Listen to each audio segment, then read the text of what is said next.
Hello à tous, comment ça va?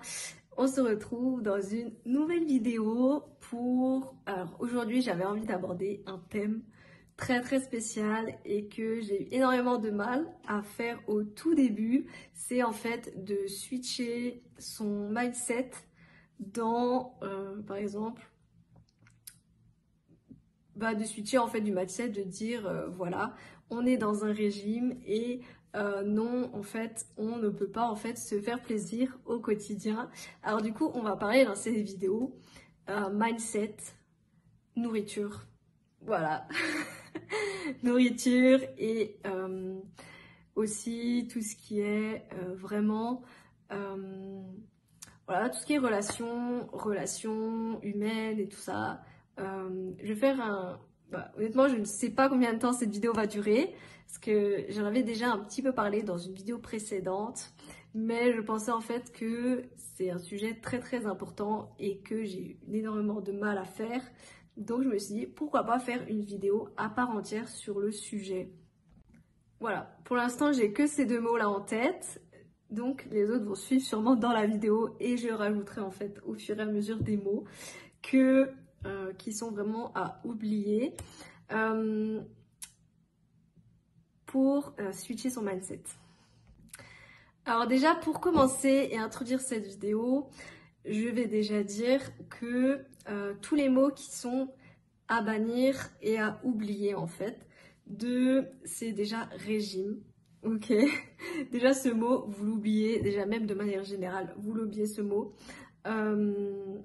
Restrictions alimentaires et ensuite le quatrième conseil, il me semble qu'on est, c'est déjà en fait de manger à votre faim,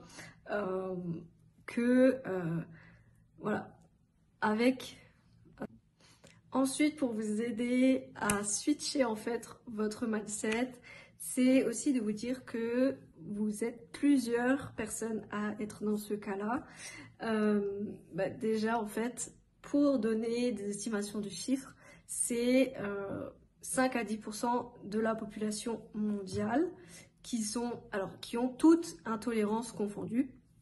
Et en France, alors j'avais les chiffres, il me semblait que c'était 700 000 quand j'avais vu. Il me semble qu'il peut y avoir des augmentations d'ici là que j'ai regardé en fait sur internet. Mais en soi, je vous mettrai toutes les sources que j'ai, comme ça vous pourrez aller regarder aussi. Donc déjà, vous êtes déjà pas tout seul, il y a vraiment énormément de personnes et il y a beaucoup de personnes qui sont diagnostiquées en fait aussi dès le plus jeune âge. Moi j'entends énormément au fait voilà, que je parle avec d'autres personnes qui ont des intolérances, de beaucoup plus de bébés qui ont des intolérances. Alors le lactose était très connu, bien souvent quand des bébés ont souvent intolérance au lactose. Il y a même des personnes qui ont la maladie cœliaque déjà dès le nouveau-né. Voilà. Donc c'est vraiment, il y a vraiment beaucoup de personnes. Alors le troisième conseil, ça serait tout simplement en fait d'échanger votre expérience avec d'autres personnes.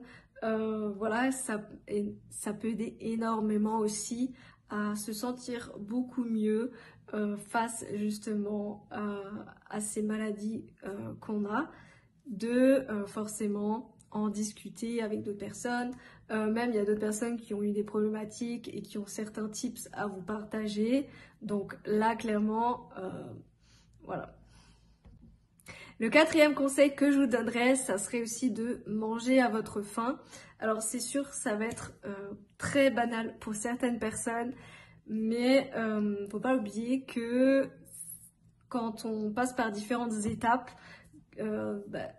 de cette période, on a forcément beaucoup peut-être de difficultés. En tout cas pour ma part, j'avais énormément de mal à manger à ma faim et j'étais beaucoup trop en fait dans le régime, voilà, zéro plaisir, zéro, voilà. Après j'ai eu aussi quelques difficultés avec la nourriture, mais en soi vraiment mangez à votre faim les amis. Mangez avec votre 1, 2, 3, mangez à votre faim.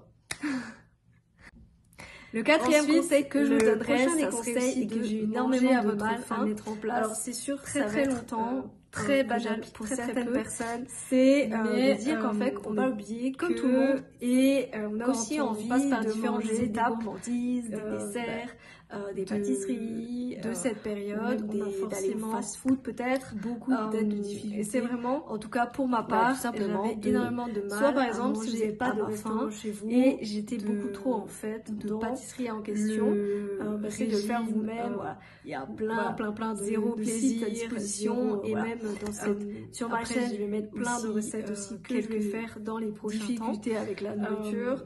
Et voilà, c'est vraiment manger à votre faim. De se faire plaisir en fait. Manger avec votre 1, 2, 3, manger à votre faim. D'avoir du peut-être. Le quatrième conseil que je vous donnerais, ça serait aussi de manger à votre faim. Moi qui suis une grosse fan. Alors c'est sûr, ça va être très banal pour certaines personnes. Voilà. Mais ensuite, ce qui va énormément aussi, c'est aussi de s'en foutre en fait du regard des autres. On s'en fout en fait vraiment du jugement en fait que certaines personnes elles peuvent avoir sur nous. Elles disent oui, au final elles mangent pas comme nous. Je sais qu'au début, voilà, on peut souvent dire que d'un point de vue extérieur, ça peut être souvent ce que j'avais au début. Oui, on s'invente peut-être des maladies ou s'invente, voilà, c'est pour être dans la mode ou je sais pas quoi. Non. Sache que c'est vraiment bien réel et que vraiment c'est qu'il y a vraiment 5 à 10% de la population mondiale, c'est que c'est vraiment quelque chose en fait à prendre au sérieux et que c'est pas du tout quelque chose à rigoler en fait sur le sujet, c'est vraiment sérieux. Je dis toujours, il y a toujours une phrase qui dit ne faites pas aux autres ce qu'on n'aimerait pas qu'on vous fasse.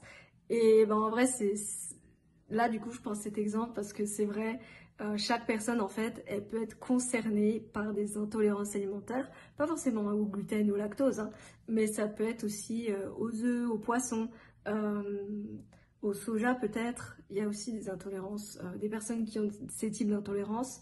Et vraiment, ça peut concerner tout le monde. Et quand je dis tout le monde, ça peut vraiment être du jour au lendemain, vous n'avez pas du tout d'intolérance, comme 2 semaines après, vous ne pouvez pas du tout digérer quelque chose parce que voilà, vous avez peut-être, il y a eu peut-être une nouvelle fabrication ou pas du tout, voilà, ou votre corps tout simplement, il en a trop mangé aussi par le passé que vraiment, ne croyez pas que c'est aussi quelque chose que voilà, que vous serez invincible. Alors je dis pas, il y a des personnes qui le seront jamais, ok, mais en tous les cas, je dis que ça peut toucher tout le monde et beaucoup plus de personnes n'en sont pas forcément conscientes qu'elles en ont. Ensuite, comment est-ce que vous pouvez switcher votre mindset? C'est en regardant aussi, par exemple, des expériences ou des témoignages de personnes qui ont aussi vécu la même chose que vous, qui sont aussi concernées par cette problématique. Voilà, vous vous sentirez moins seul. Et en tout cas, si... en tout cas, propre expérience par le sujet, déjà, vous avez ma chaîne. Après, vous avez plein de groupes sur les réseaux sociaux. Vraiment, c'est très complet. Il y a aussi certains influenceurs qui le sont. Et alors j'en ai 2-3 en tête, mais je vais pas forcément citer leur nom. Peut-être que je mettrai dans la description et comme quoi vous pouvez aussi prendre comme exemple sur eux et sur ces personnes. Voilà. Alors en tout cas, pour cette vidéo, je pense d'avoir fini ici. Et en tout cas, pour conclure, c'est vraiment de vivre en fait comme tout le monde, comme chaque personne, puisque en fait, on est normal, c'est juste un autre mode de vie qu'on doit adopter pour notre santé. Et je terminerai avec cette phrase-là. Et en tout cas, je vous dis à bientôt dans une autre vidéo. Ciao, ciao!